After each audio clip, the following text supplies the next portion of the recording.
Fala aí, galera, estamos de volta. Não deu tempo? Deu? Que bom. Pessoal, com relação à filosofia, sociologia e também aspectos de antropologia, o que eu indico para vocês? Bom, é muito comum na prova do Enem que as questões, sobretudo de filosofia, elas exigem de vocês um conhecimento básico e também uma grande capacidade de interpretação textual.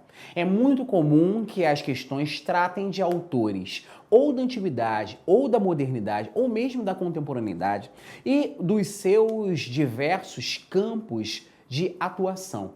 Eu trouxe aqui a questão do Enem de 2014, do Enem ano passado, né, como a nossa primeira questão, para discutir um pouquinho isso. Essa é uma questão que também derrubou muita gente no passado, foi grande o índice de reclamação, mas bastava que você conhecesse um pouquinho de cada um desses filósofos apresentados. Nós temos lado a lado Platão e Aristóteles, que foram pintados pelo pintor, Rafael de Sanzio, num grande afresco, num grande mural que está no Museu do Vaticano, conhecido como a Escola de Atenas. Aqui nós temos Platão apontando para cima e Aristóteles com a mão espalmada. Paulo, por que Platão aponta para cima? A base do pensamento platônico é uma base racionalista. Platão é um idealista que acredita que a nossa realidade tangível, tátil, sensitiva, ela é um falseamento, porque a verdade, de fato, só seria possível no mundo das ideias. Já Aristóteles, ele é um filósofo que vai trabalhar com as sensações, com os sentidos. Ele é um sujeito que orienta o seu pensamento e a sua explicação do mundo a partir do que ele sente, do que ele vê, do que ele respira, da forma como ele experimenta o mundo. E aí vem aqui. No centro da imagem, o filósofo Platão é representado apontando para o alto. Esse gesto significa que o conhecimento se encontra em uma instância na qual o homem descobre aí vem, suspensão do juízo como reveladora da verdade, ou seja, o homem ele suspende a razão, suspende o juízo para atingir a verdade. Letra B, realidade inteligentível por meio do método dialético. Letra C, salvação da condição mortal pelo poder de Deus. Letra E, essência das coisas sensíveis no intelecto divino. E letra D e letra E, a ordem intrínseca ao mundo por meio da sensibilidade. Platão é um racionalista, Platão é um idealista, logo o gabarito só pode ser a letra B. A realidade é compreensível por um meio dialético, ou seja, a dialética platônica é aquela que vai orientar a construção do seu pensamento. É interessante que muitas são as questões que vão chamar a atenção para essa perspectiva mais racionalista. Por exemplo, olha essa questão que fala sobre a Revolução Científica. Vou direto para ela.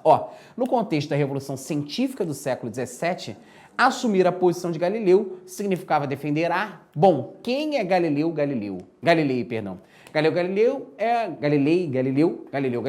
Ele é um pensador do início da Idade Moderna que vai ter uma base racionalista de construção da sua perspectiva analítica e que vai propor uma compreensão da ordem celeste pelo viés heliocêntrico. Galileu é um dos que defendem a ideia de que não a Terra, e sim o Sol estava no centro do nosso sistema. Aí vem letra A. Continuidade do vínculo entre ciência e fé dominante na Idade Moderna. Letra B.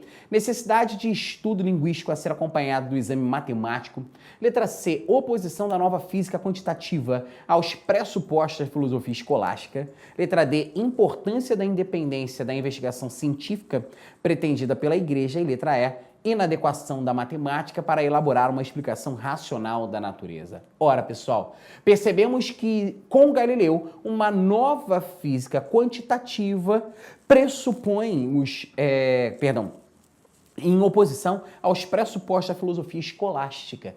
Paulo, o que seria a filosofia escolástica? É aquela filosofia que surge durante a Idade Média e era encabeçada por pensadores como São Tomás de Aquino, principalmente, e também Santo Agostinho. Ou seja, o gabarito da questão fala que pensadores como Galileu vão instruir uma nova forma de pensamento em lugar daquele pensamento dominado pela Igreja Católica. Olha que legal, galera, mais uma questão em que a gente fala do pensamento racional, do racionalismo. Esse textinho faz referência a Descartes, um dos pais do racionalismo moderno com os seus métodos cartesianos. Olha só, é o caráter radical do que se procura, que exige a radicalização do próprio processo de busca. Se todo o espaço for ocupado pela dúvida, qualquer certeza que aparecer a partir daí terá sido de alguma forma gerada pela própria dúvida e não será seguramente nenhuma daquelas que foram anteriormente varridas por essa mesma dúvida. Ou seja, a grande questão da questão é a questão por si. Ou seja, é o questionamento, é a dúvida, é esse incômodo, que seria motor, dínamo da ação intelectual humana. Apesar de questionar os conceitos de tradição, a dúvida radical da filosofia cartesiana tem caráter positivo, pois contribui, tudo surge a partir da questão, tudo surge a partir da dúvida. Ou seja, o nosso gabarito encontra-se na letra D, de um conhecimento inabalável, porque é de matriz racional, explicada através dos métodos cartesianos, por exemplo. Galerinha, continuando aqui, quero tratar com vocês agora algumas questões referentes aos temas de sociologia. Olha que interessante. Enquanto as questões relacionadas à filosofia vão te oferecer textos que exigem de vocês um conhecimento prático anterior, ainda que superficial e raso, e a boa parte das questões trata das dinâmicas da filosofia racionalista, platônica ou moderna, em sociologia os temas são muito diversos, mas que vão tratar aí de fenômenos observáveis nas sociedades, como, por exemplo, as distinções sociais internas, os agentes de identificação cultural e as máscaras sociais ocupadas e utilizadas por cada setor da sociedade. Olha essa questão. Texto 1 fala aqui de relações de identidade de gênero. Ela acorda tarde depois de ter ido ao teatro e à dança. Ela lê romances, além de desperdiçar o tempo a olhar para uma rua da sua janela ou da sua varanda. Passa horas no toucador a arrumar o seu complicado penteado. Um número igual de horas praticando piano e mais uma outra na aula de francês ou de dança. Esse aqui é um comentário do padre Lopes da Gama acerca dos costumes femininos, ou seja, das práticas femininas em 1839, século XIX.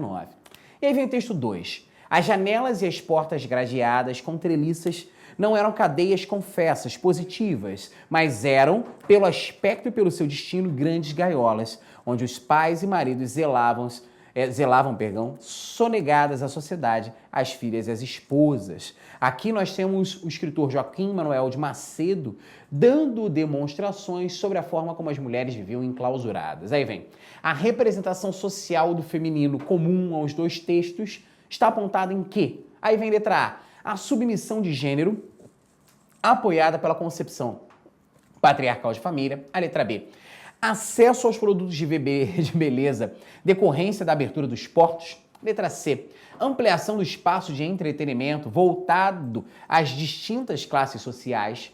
Letra D, proteção da honra, medida pela disputa masculina em relação às damas da corte. E letra E, a valorização do casamento cristão, respaldado pelos interesses vinculados à herança. Galera, papel social do feminino no século XIX só pode ser ligado a uma sociedade que dominava as mulheres pelo seu viés patriarcal e familiar. Então ficamos com o gabarito aí na letra A submissão do gênero feminino.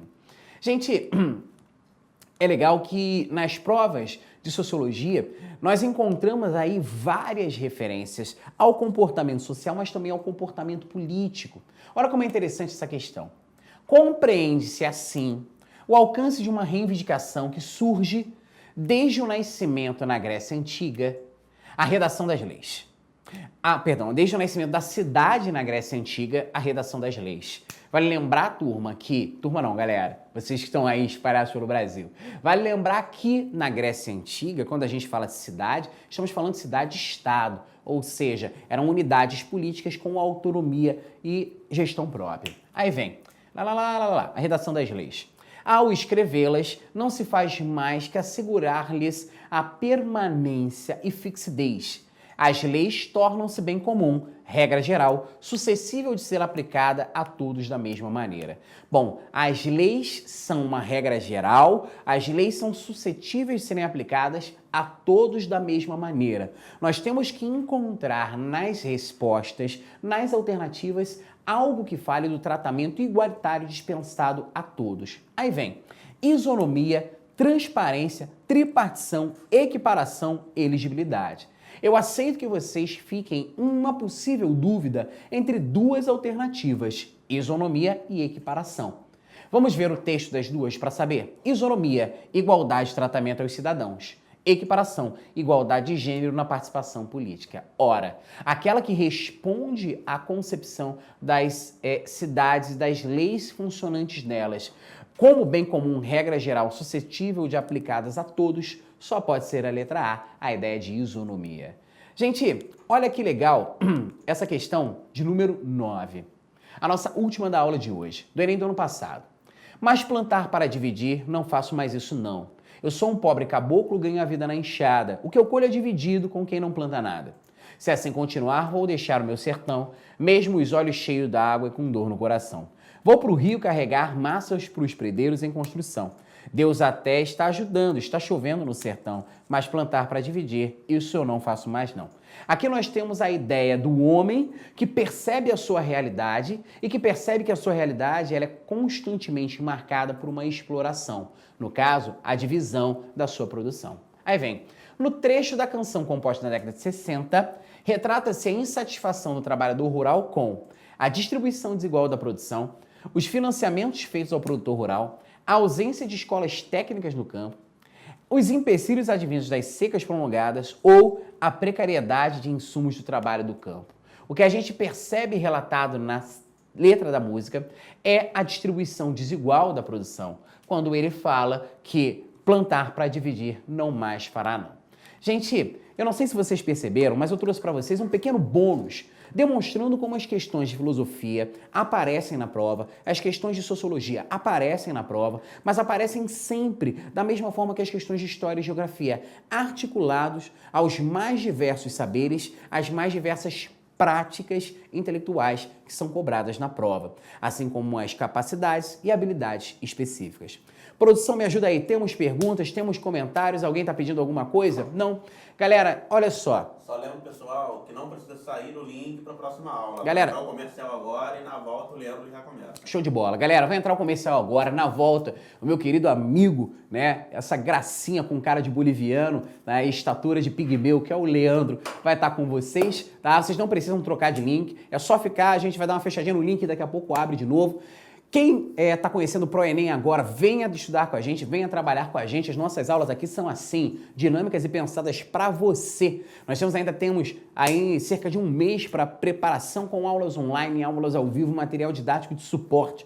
Não deixe de nos curtir no Twitter, não deixe de seguir a nossa página no Instagram. Você já tem que ter dado like na nossa página no Facebook, na nossa fanpage, não tem por que não. Galera, eu sou o professor Paulo Apris de História, foi um prazer estar com vocês nessa noite. Um grande beijo no coração e não se esqueça, não vá se perder por aí. Valeu, galera. Tchau!